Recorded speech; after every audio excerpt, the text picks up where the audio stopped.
जय श्री श्याम साथियों। आज का विषय है वाद। वाद या वाद विवाद।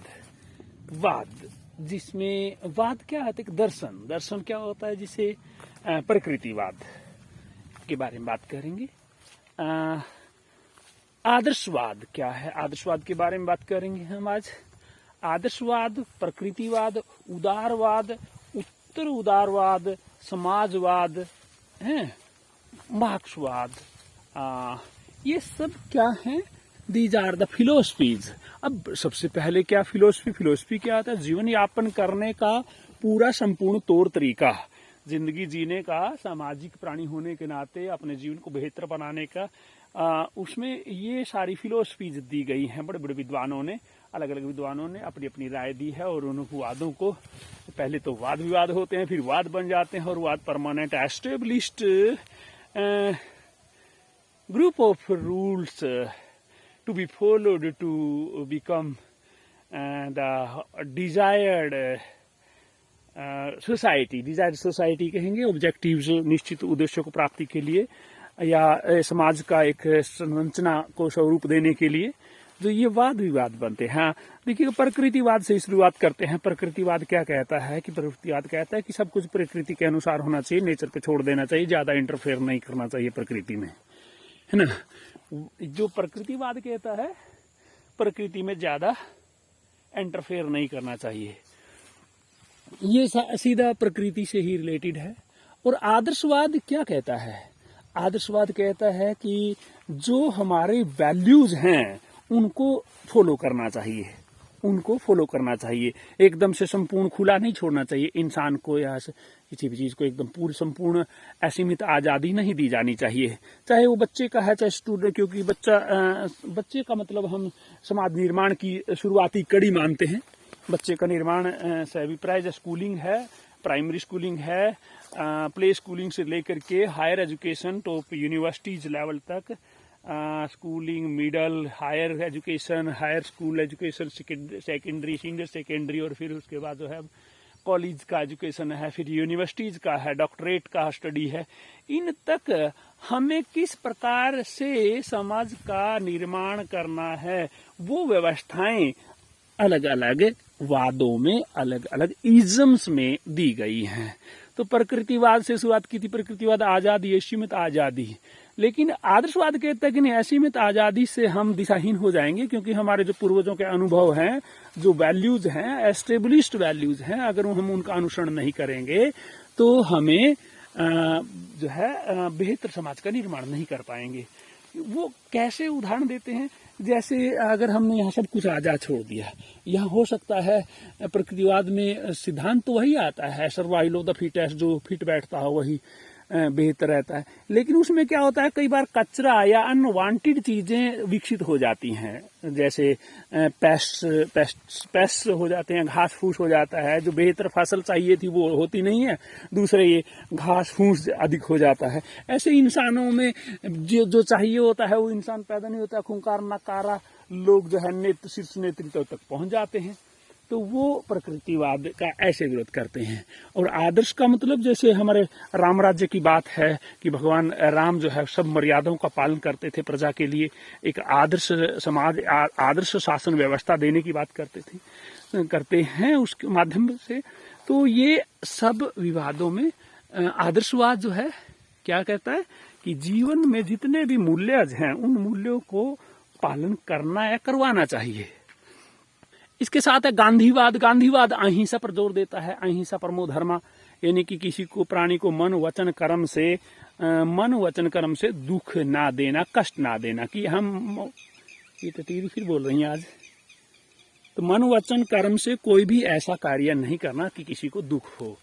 तो ये गांधीवाद कहता है अहिंसा परमो धर्मा, धर्म सबसे बड़ा धर्म अहिंसा है, यानी कि हिंसा ना करना, दुख या कष्ट ना देना, हिंसक साधनों का इस्तेमाल ना करना। तो ये हमारे गांधी जी कहते हैं। उधर एक दूसरा होता है लेनिन और कार्ल मार्क्स वाले सिद्धांत, जो समाजवाद। समाजवाद वो सारा पैसे और धन के बंटवारे से रिलेटेड है। जो समाजवाद कहते हैं, समाजवाद धन के बंटवारे से, यानी कि समानता के लिए हमें सब उत्पादन के साधनों पर समान रूप से सभी समाज के संपूर्ण इकाइयों का हक होना, यानी कि जो कुछ भी उत्पादन होगा उस पर सबका हक होगा। तो उसको बंटवारा कैसे होगा, उसमें थोड़ा सा कंफ्यूजन हो जाता है कि अगर हम एक तो बहुत कड़ी मेहनत करने वाला एक मेहनत कर नहीं रहा तो बराबर का हक कैसे दिया जा सकता है। तो वो समाजवाद कई देशों में लागू हुआ, बड़ा जोरों पर चला और प्रभावी भी रहा, लेकिन उसमें जो है फिर कहीं ना कहीं कंफ्यूजन ये हो जाता है कि how to divide, how to distribute the production among society को। हाँ, ये कहते हैं कि सबको काम करना होगा, सबको काम करना पड़ेगा, सबको अपना कर्तव्यों का पालन करना होगा। तो अच्छी बातें बहुत हैं और सभी वादों में अच्छी बातें हैं, तभी तो वो चलते हैं, नहीं तो क्यों उसको अनुसरण करेगा कोई। तो समाजवाद क्या होता है, समाज पर उत्पत्ति के यानी कि उत्पादन के साधनों पर, यानी कि जो धन को उत्पादन करने वाले हैं, चाहे कोई प्रोडक्शन है, खान पान से रिलेटेड है, जितना भी समाज या देश का प्रोडक्शन है उस पर पूरे समाज का हक समाजवाद इसके पक्ष में है। एक होता है उदारवाद। उदारवाद एक ऐसा सिद्धांत है जिसमें उत्पादन के साधनों पर सबका हक और इंडिविजुअल हक की बात करता है, आदर्शवाद की बात करता है, लगभग उदारता लेता है राजनीतिक रूप से और सामाजिक रूप से विभिन्न दर्शनों में उदारता अपनाता है। फिर उत्तर उदारवाद आया। उत्तर उदारवाद जो है, जो अमेरिका में लगभग 70 के बाद चला, इसमें उत्तर उदारवाद जिसको कहते हैं, यानी कि और थोड़ा सा आजादी प्लस अनुशासन, और जो जरूरी होता है हर एक के लिए, इंडस्ट्री के लिए भी, समाज के लिए भी, उत्पादन के साधनों के लिए भी, पर्यावरण के लिए भी। तो उसमें नए उत्तर उदारवाद में बहुत सारी नई चीजें आई। इसके साथ होता है कि एक कैपिटलिज्म का बारे में सुना होगा, पूंजीवाद। तो पूंजीवाद तो वो सिर्फ पैसा देखता है, कैसे पैसा, कैसे धन उत्पन्न किया जाए। वो कहता है कि इंसानों का अच्छा, पूंजीवाद की जो हिंदुस्तान में व्याप्त है, अपनी राय देंगे कि वो उसका मकसद ये होता है एक्सट्रीमली शोषण करना, समाज का एक हद तक शोषण करना, बस कंसंट्रेशन पूंजी पर ध्यान रखना, यानी कि उत्पादन प्रॉफिट होना चाहिए, किसी का भला हो ना हो, प्रॉफिट पहले देखता है पूंजीवाद। तो यानी कि पूंजी लगाओ और पूंजी को डबल करो, पूंजी को ट्रिपल करो, पूंजी का विस्तार करना। पूंजी का मतलब यहाँ धन है, धन का मतलब डॉलर भी है, यूरो भी है, रियाल भी है, रुपया भी है, जिस देश की जो करेंसी है उस का जो है धन, ये तो चलायमान करेंसी है। इसके साथ साथ जो उत्पादक चीजें हैं, उत्पादन की हुई चीजें हैं, चाहे वो इंडस्ट्री से मैकेनिकल है, ऑटोमोबाइल्स है, चाहे खान पान से रिलेटेड है, चाहे जमीन से प्राकृतिक संसाधनों का दोहन है, इन सब में प्रॉफिट देखना, प्रॉफिट ढूंढना, वो सिर्फ प्रॉफिट की जो ज्यादा बात करता है। वैसे अलग राय हो सकती है पूंजीवादियों की, किसी का अलग इस विषय में राय है तो जरूर कमेंट करके अपना विरोध भी दर्ज कर सकते हैं और अपनी राय भी दे सकते हैं। तो पूंजीवाद क्या है, धन से रिलेटेड है। और अब आते हैं, हाँ, इन्हीं वाद विवाद में थोड़ा और आगे बढ़ते हैं। एक भौतिकतावाद है। भौतिकतावाद में जो है ना, बस चीजों का उपभोग करना है, अधिक से अधिक उपभोग करना, अपने आनंद के लिए, अपने आनंद मनोरंजन के लिए, अपने सुख सुविधाओं के लिए चीजों पर ज्यादा ध्यान देना। जो भी सुख सुविधाओं की चीजें उनको जुटाना, उनका उपभोग करना, यानी कि वो व्यक्तिगत आजादी पर कुछ ज्यादा ही ध्यान देता है, जिससे कि हम दुनिया में उपलब्ध वस्तुओं का आनंद ले सकें, उनका पूरा उपभोग कर सकें। अब थोड़ा सा बात आती है इन वाद विवादों के तुलनात्मक स्टडी के बारे में। शुरुआत करते हैं। देखिएगा, मैं थोड़ा फंडामेंटल्स चीज़ों के बारे में ही डिस्कस कर रहा हूँ। डिटेल में कभी अगर वीडियो पसंद आया तो फिर डिटेल में एक एक टॉपिक पर अलग से वीडियो बनाएंगे। आता है प्रकृतिवाद। प्रकृतिवाद असीमित आज़ादी देता है। देखिएगा, मैंने भी ये पौधे हैं, इनको असीमित आज़ादी दी। ये 4 रंग के गुलाब हैं, इनको कटिंग करना होता है। कटिंग करने से इनकी जो मूल रूप में जो अलग, जैसे लाल रंग का था, गुलाबी रंग का था, ऑरेंज कलर का था, वो छोड़ दिया और इसके बाद ये पूरा झुंड हो गया। और झुंड होने के बाद इसका प्राकृतिक जंगली रूप आ गया है, जिसमें सिर्फ ये व्हाइट और गुलाबी, हल्के गुलाबी और व्हाइट रंग के फ्लावर आ रहे हैं सभी को। यानी कि इनकी जो मूल प्रकृति जो सुधार किया था, जो आदर्शवाद के नियमों का पालन करते हुए इनमें गुणवत्ता वैल्यू एडिट की गई थी, वो सारी वैल्यू जाती रही। एक ही कलर हो गया है। प्रकृतिवाद का ये नुकसान है। अगर ये कहीं कॉलेज में यूनिवर्सिटी में होता है पौधा, तो इसको माली जो है अच्छी निराई गुड़ाई करता है और इसकी कटिंग करता है, ऐसे लगा करके छोड़ ना देता, तो वो अपने मूल रूप के फ्लावर्स देता है और बड़े बड़े साइज के फ्लावर देता है, जो कि कॉलेज और यूनिवर्सिटी और स्कूल की शोभा बढ़ाता है। तो ये प्रकृतिवाद का नुकसान है, सबसे बड़ा नुकसान, क्योंकि आजादी की बात करता है प्रकृतिवाद, पर बच्चे को बिजली का तार छूने की आजादी नहीं दी जा सकती ना। एक छोटे बच्चे को जंगल में जाना, जानवरों के बीच चले जाने की इजाजत नहीं दी जाती, वहां उसका नुकसान हो जाएगा ना। जैसे सिंपल सा एग्जाम्पल दिया है, एक छोटे बच्चे को इतनी आजादी नहीं दी जा सकती कि वो सीधा बिजली के हाथों, क्योंकि उसका विवेक नहीं है। बड़े इंसानों का विवेक है, जिनके अनुभव है, जिनका विवेक नहीं है, वो तो सीधा बिजली को हाथ कैसे लगाएगा, तो लगाएगा तो नुकसान हो जाएगा उसको। इस कारण से प्रकृतिवाद की बहुत सारी खामियां हैं, और उसमें प्रकृतिवाद एक झुंड हो जाता है। अगर आज पूरे जंगल ही होते तो फिर कोई ना कोई दूसरा भयंकर जानवर, डायनासोर, फिर और खूंखार चीता वगैरह जो है लायंस, उन्हीं का साम्राज्य होता है, इंसान अपना साम्राज्य स्थापित नहीं कर पाते। तो प्रकृतिवाद की कुछ खामियां हैं, लेकिन आज प्रकृति की जरूरत है। मैं इस पक्ष में हूं कि पर्यावरण को बचाना बहुत जरूरी है। ये ऑक्सीजन देती है प्रकृति, है ना, इसका ध्यान रखना। फ्लोरा एंड फोना बैलेंस होगा अगर से, क्योंकि देखिएगा अभी कुछ दिन से कुछ पता नहीं सरकार ने कोई कदम उठाया है, शायद नीलगाय नजर नहीं आ रहे हैं, नहीं तो नीलगाय आकर के इन पौधों को चट कर जाते थे और प्रकृति का बहुत भारी नुकसान कर देते थे। प्रकृतिवाद में उस आजादी का नुकसान प्रकृति को भी है, प्रकृति को भी बहुत भारी नुकसान है। नीलगाय देखिएगा आना शुरू हो गई थी, उन्होंने मैं आपको कुछ पौधे का एग्जाम्पल दिखाता हूँ, देखिएगा उनका कस कैसे उतार करके वो बाकी पौधों से उसकी एज 2-3 महीने पीछे कर दी है। देखिएगा ये सारा कस वो खा करके ना छोड़ जाते हैं। प्रकृतिवाद में जो है स्वतंत्रता, असीमित स्वतंत्रता का नुकसान। और देखिएगा तो प्रकृतिवाद में क्या होगा कि जैसे जानवर, घास खाने वाले जानवर तो बढ़ गए और मांस खाने वाले जानवर खत्म हो गए, शेर वगैरह, तो उनका इम्बैलेंसिंग होता है। लेकिन प्रकृतिवाद पर आदर्शवाद का कब्जा इसलिए जरूरी है कि मनुष्यों के जो अनुभव हैं उनके आधार पर और बेहतर किया जा सके। प्रकृति को अपने हित में, समाज हित में, राष्ट्र हित में बेहतर से मोल्ड किया जा सकता है। लेकिन उसका आदर्शवाद का फिर ये नुकसान ही हो जाता है। आदर्शवाद व्यक्तिगत आजादी को ही छीन लेता है। पेड़ पौधा, अब पौधे की कटिंग कर करके उसको हैज बनाया जाए, उसकी स्वतंत्रता कहाँ गई? उसको बेचारे को थोड़ी सी टहनी बढ़ती है, उसको काट दिया जाता है, वो हैज बनाना है ना। क्योंकि प्रकृतिवाद तो खुली आजादी दे रहा था, लेकिन उसको कटिंग करते करते उसको जो है अब काफी भारी नुकसान कर देते हैं। और प्रकृति का, जंगलों का कटाव करना शुरू कर दिया। मान लीजिएगा जंगल ही सारे खत्म हो गए, तो फिर ऑक्सीजन का तो, पर्यावरण प्रदूषण तो बढ़ेगा ही, पर्यावरण का क्या होगा? तो आदर्शवाद की असीमित आजादी भी हानिकारक है। अब रहता है समाजवाद। समाजवाद उत्पादन के साधनों पर हक जताता है। उत्पादन के साधनों पर हक जताने में दिक्कत यह है कि जिसने कुछ मेहनत किया, इंडिविजुअल, एक व्यक्ति, प्रकृति से उदाहरण देता हूं, मछली को कह दिया कि चलो तुम दौड़ लगाओ, ग्राउंड में आ जाओ, 1 2 3 विसल लगाएंगे, मछली दौड़ लगाएगी। और हाथी को कंपटीशन में शामिल कर लिया, चलो पेड़ पे चढ़ना है आपने। अब बंदर पेड़ पे चढ़ सकता है, हाथी इतनी तेजी गति से पेड़ पे चढ़ ही नहीं सकता। ऐसे ही मछली जो है उसको कहेंगे रेस लगाना है, पानी में दौड़ सकती है, वो मैदान में हमारे हुसैन बोल्ट थोड़ी ना बन सकती है। तो यही का खामी है समाजवाद में। समाजवाद में असीमित जो है साधनों का बराबर बंटवारा, बराबर कैसे हो सकता है? मछली और हाथी बराबर नहीं हो सकते। ऐसे इंसानों की कैटेगरी, एक व्यक्ति जो है एक काम कर सकता है, पढ़ाई का काम कर सकता है, पढ़ाएगा, टीचर बनेगा। एक आदमी कड़ी मेहनत कर सकता है, वो मेहनत करेगा कि सोल्जर है, कमांडो है, उसको कमांडो ट्रेनिंग से उसको तैयार किया जाएगा।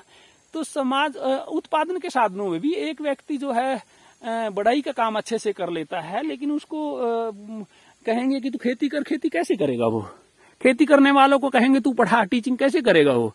तो ऐसे ही समाजवाद जो है उत्पादन के साधनों पर बराबर का हक जो है उसमें इसलिए नहीं दिया जा सकता कि एक आदमी बिल्कुल भी कुछ काम नहीं कर रहा है, वो असंतुष्ट है अपने संन्यास लाइफ में। जैसे एक संत है, सिर्फ भगवान का नाम लेता है और ज्यादा फालतू प्रकृति में, इन पचड़ों में नहीं जलता है, तो उसकी तरह से वो अपना जीवन यापन कर रहा है। तो उसकी व्यक्तिगत आजादी छीन लेता है। समाजवाद में भी क्या होता है, व्यक्तिगत इंडिविजुअल राइट्स जो है वो छीन जाते हैं, इंडिविजुअल राइट्स नहीं रहते हैं।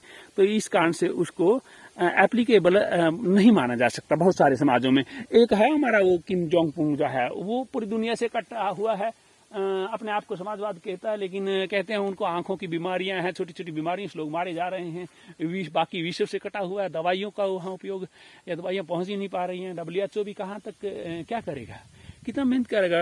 वर्ल्ड हेल्थ ऑर्गेनाइजेशन पूरी दुनिया के लोगों के लिए भले की काम करता है, लेकिन जो देश अपने यहाँ बाउंड्री में एंट्री ही नहीं करने देगा किसी को, तो वहाँ कैसे भला करेगा। डॉक्टर अगर जंगल में कोई मरीज पड़ा है, उस जंगल में जाने की इजाजत ही नहीं होगी डॉक्टर को, इलाज कैसे होगा। तो ये था हमारा समाजवाद का प्रॉब्लम। एक उदारवाद है। उदारवाद में क्या होता है कि पूंजी का इन्वेस्टमेंट का बड़े बड़े इंडस्ट्रियलिस्ट को इन्वाइट किया जाता है कि आप आइएगा हमारे देश में, आइएगा, बड़ी बड़ी इंडस्ट्री लगाइएगा, लोगों को रोजगार दीजिएगा। परंतु अपने बड़ी बड़ी कंपनियों को, इंडस्ट्रियलिस्ट को, बड़ी बड़ी कंपनियों को, पर कंपनियों में दिक्कत ये आ गया, सॉरी यूट्यूब भी एक कंपनी है, सॉरी भाई, मैं इसके बारे में नेगेटिव नहीं लेना है। कंपनी का मकसद होता है प्रॉफिट कमाना। कंपनी का मतलब है अपने इंस्टीट्यूट को डेवलप करना, अपने इंस्टीट्यूट को आर्थिक तरीके से दमदार बनाना, कर्मचारियों को पूरा डेडिकेटेड बनाना। तो वो आम जिस लोगों को लाल देता है झूठ बोल करके तुम्हारे लिए भला हो जाएगा, आपके ये क्षेत्र में ये भला होगा, वो कम होता है। जबकि कंपनी का अपना शोषणवादी जो है, वो छुपा हुआ एजेंडा है, वो घातक होता है। क्योंकि वहाँ जैसे कंपनी, हमारा तो बहुत हिंदुस्तान का तो कड़वा अनुभव है, हिंदुस्तान का ही क्यों, पूरे एशिया के देशों का है, जहाँ ईस्ट इंडिया कंपनी आई थी। उस ईस्ट इंडिया कंपनी ने पहले तो उत्पादकता बढ़ाई, बहुत अच्छे काम किए, रेलवे के ट्रैक जो है विदेशों में बिछाए गए, लेकिन शोषण, वहाँ के संसाधनों का तो भरपूर शोषण किया और उसको लेके कहाँ गए, एक ही अपने देश में। तो यहाँ जो है कंपनी को जो है उदारवाद में कमी ये होती है कि जो शोषक लोग होते हैं वो ज्यादा एक्टिव हो जाते हैं और जो हितैषी लोग, आदर्शवाद वाली बातें हो पीछे रह जाती हैं और केवल समाज में शोषक वर्ग ही आगे निकल जाता है। वो कभी पूंजीपति बन जाता है, कभी उदारता के नाम पर। तो एनी हाउ उदारता वाले में फिर भी सरकारों का कंट्रोल रहता है, तो काफी हद तक उसका बेनिफिट भी होता है। अब देखिएगा, जो नया कंसेप्ट है राजनीति शास्त्र में ही आया है एक, ये उत्तर उदारवाद में थोड़ा सा और छूट दी गई है कि आप आइएगा, उसमें थोड़ी सी कंपनियों को भी, इंडिविजुअल को भी, देश को भी और समाज को भी आजादी दी गई है कि वो अपने अधिकारियों को प्रयोग करें, उत्पादन के साधन बढ़ाएं, उत्पादन के साधनों का सही से बंटवारा करें, उत्पादन के साधनों में सभी की हिस्सेदारी हो और सबका सम्मिलित रूप हो जाता है। उसमें आदर्शवाद भी आ जाता है, गांधीवाद भी आ जाता है, उसमें समाजवाद भी आ जाता है, पूंजीवाद भी आ जाता है और उसमें उदारवाद भी आ जाता है। सबका सम्मिश्रित रूप जो है वो अब ग्लोबलाइजेशन के दौर में जरूरत भी है। उत्तर उदारवाद, मैं यहाँ पर कंक्लूड थोड़ा सा पक्ष नहीं लूंगा, लेकिन अपनी राय दूंगा। उत्तर उदारवाद की जरूरत है कि देशों को अपने शासन व्यवस्था पे कंट्रोल होना चाहिए, परंतु इतना भी ना हो कि जो है जो मानवीय समस्याओं को अनदेखा करते हुए अपनी दादागिरी चलाएं या अपना जिद अड़ाएं। जैसे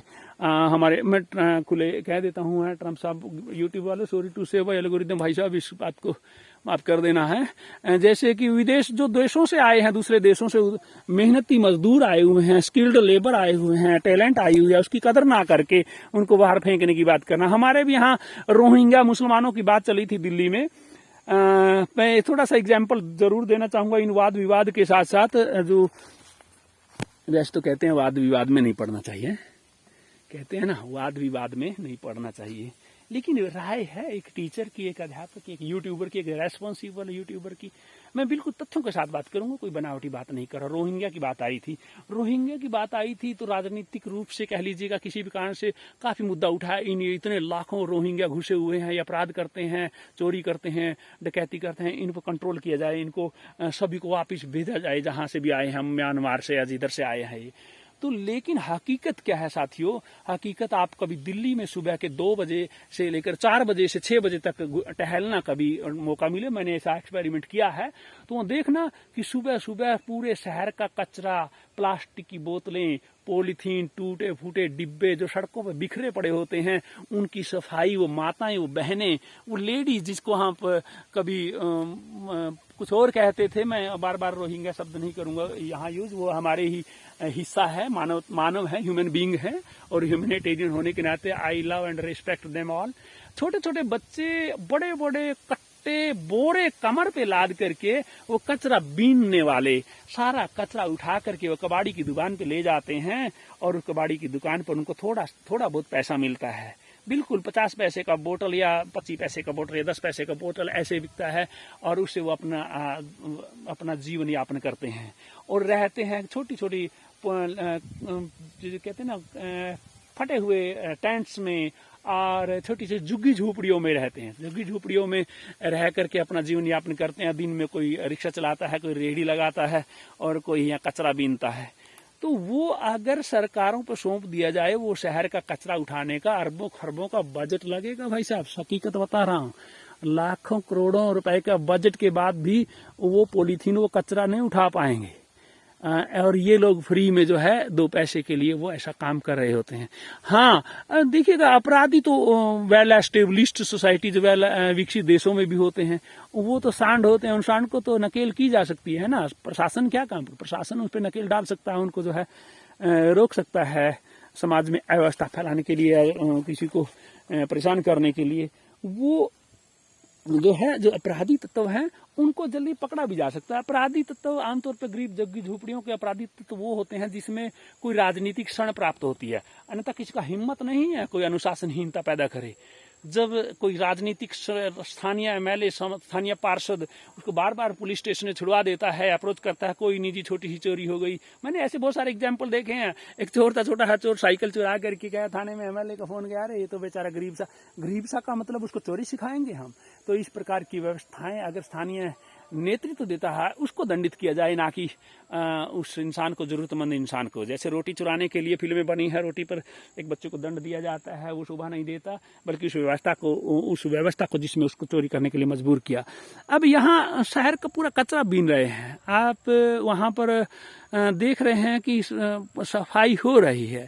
वो सफाई आमतौर पे सरकारी जो कर्मचारी है ना, जिसको अच्छी अच्छी मोटी मोटी तनख्वाह देते हैं, चाहे वो गरीब है चाहे अमीर है, खासतौर पे उनकी बात करता हूँ जो ईमानदारी से काम नहीं करते। लेकिन बहुत सारी माताएं बहनें हैं हिंदुस्तान की, जो है जो झाड़ू लगाने का है, कचरा बीनने का काम करती हैं, उनको मैं सैल्यूट करता हूँ जो सफाई व्यवस्था में। और सफाई व्यवस्था तो अकेले का काम नहीं है, सबको मिलकर करना होता है। एक सेंस ऑफ क्लैनलीनेस डेवलप करना होता है। सेंस ऑफ क्लैनलीनेस डेवलप होने के बाद ही किसी समाज में सफाई व्यवस्था हो सकती है। हम वाद विवाद से चले थे, आज कंक्लूड निकालते हैं कि इन वाद विवादों का फायदा तभी है जब मानवता के लिए वो काम आ रहे हों, जो ह्यूमन सिविलाइजेशन की डेवलपमेंट में वो काम आ रहे हों, है ना। ये नहीं कि देखिएगा गुलाब मैंने लगाया था, गुलाब भी हो गया सफेद। तो ऐसे प्रकृतिवाद, ऐसी आज़ादी का क्या बने? ऐसी आज़ादी का क्या बने कि जहाँ लगाए तो हमने फलदार पौधा लगाया, तो हमने कटहल की सब्जी वाला पौधा और घास ने उसको दबा लिया। उस आज़ादी का क्या फायदा जिसमें लगाया था हमने अंजीर से ज्यादा घास आगे बढ़ रहा है। तो इतनी भी आज़ादी नहीं है, होनी चाहिए। तो सभी का सम्मिलित रूप अपनाएं और बाकी अपनी अपनी राय दें। मैं आज के लिए अपनी राय रखी थी, फिर अगर टॉपिक पसंद आया तो फिर अलग अलग विषयों को एक एक करके डिटेल में उनके और उपयोगी, समाज उपयोगी बातें आपके सामने लेके रखे आएंगे और हमारा हौसला अफजाई करेंगे। जरूर लाइक कर दिया करो भाई, हैं, शेयर नहीं कर सकते तो लाइक कर दिया करो, और थोड़ा टाइम निकाल करके इन चीज़ों के लिए बहुत ज़रूरी है। हाँ, मेरा अपना विश्वास है कि हर चीज़ की ज़रूरत है। जो यूट्यूब पर अभी हो सकता है मेरे विचारों की कम देखने वालों, लेकिन ज़रूरत है दुनिया में। जब उन तक मेरी बात पहुंचेगी, जब एल्गोरिदम या यूट्यूब का इंस्टीट्यूट, जो यूट्यूब का जो सिस्टम है, टेक्नोलॉजी, जिन लोगों को मेरी बात से सहमत हैं, जिनको इन बातों की जरूरत है, चाहे वो प्रशासनिक व्यवस्था है, चाहे शीर्ष नेतृत्व की बात है, चाहे देशों का लीडरशिप की बात है, चाहे समाज सुधार के नॉन गवर्नमेंटल ऑर्गेनाइजेशंस की बात है, जब उनके पास पहुंचेगी तो फिर वो लाइक भी होंगी और सब्सक्राइब भी होगा और फिर फ्रूटफुल भी होगा। तब तक के लिए सबको सत श्री अकाल, अस्सलाम वालेकुम, जय हिंद, हर एक के सहारे की जय, श्याम प्यारे की जय, श्याम हमारे की जय। बाकी इजाज़त के साथ आज का वीडियो कंक्लूड करते हैं। जय श्री श्याम। ये हमारा सरसों धूप निकली है, जल्दी ही निकलवा लेंगे इसको भी, है। ये जो है यूकेलिप्टस, ये जंगल है, जंगल में मंगल है। जय हिंद।